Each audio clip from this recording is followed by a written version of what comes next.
J'ai vu dans le journal qu'on devait faire des éoliennes dans la Méditerranée, en face Carry-le-Rouet, La Redonne, en Suez et Martigues. Et ça me touche parce qu'en tant que randonneur, on va avoir ces grandes ailes. Bon, maintenant, s'il faut les faire, que ça apporte de l'économie, je ne suis pas pour, je ne suis pas contre. Quel est le coût? Ça va être financé par qui?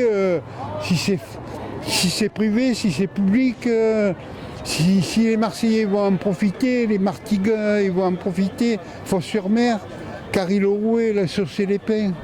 C'est essentiel, on ne peut pas imposer quand même un projet comme ça qui va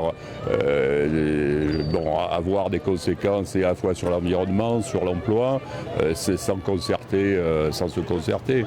Bon, parce que sur l'emploi, il va y avoir quand même des conséquences à la fois négatives peut-être pour certains pêcheurs, mais positives aussi pour l'industrie, parce qu'il y a des marchés énormes, quoi. Et comme le disait un des techniciens, c'est une nouvelle filière, donc il y a tout à créer et donc des emplois à faire, quoi. Le projet, je ne le connaissais pas, je trouve ça très bien qu'il existe.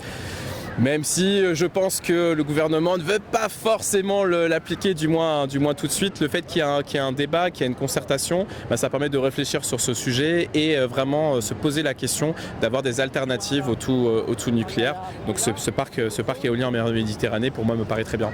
Surtout qu'on a des nouvelles technologies qui s'actualisent en permanence et en permanence, on peut améliorer la situation.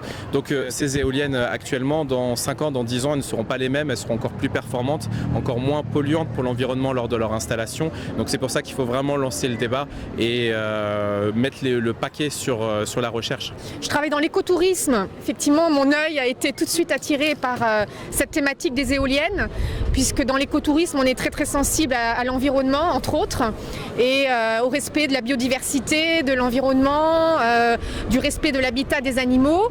Et donc voilà, je me suis approchée du stand parce que je n'avais pas connaissance de ce projet en Méditerranée.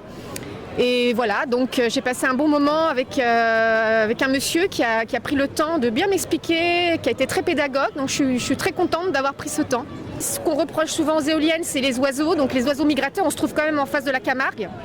Donc moi c'est quelque chose effectivement qui me perturberait un petit peu de savoir que les oiseaux qui se trouvent en plein milieu d'un parc éolien qui va faire quand même jusqu'à 150 km², donc c'est énorme quand même quand on y pense.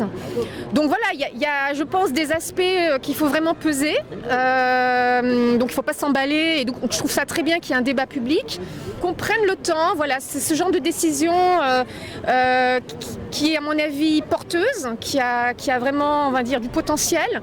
Mais je pense qu'il ne faut pas céder à l'emballement pour peser vraiment le pour et le contre et surtout essayer de voir à une échelle, pas immédiate, mais aussi long terme, en termes économiques et en termes écologiques.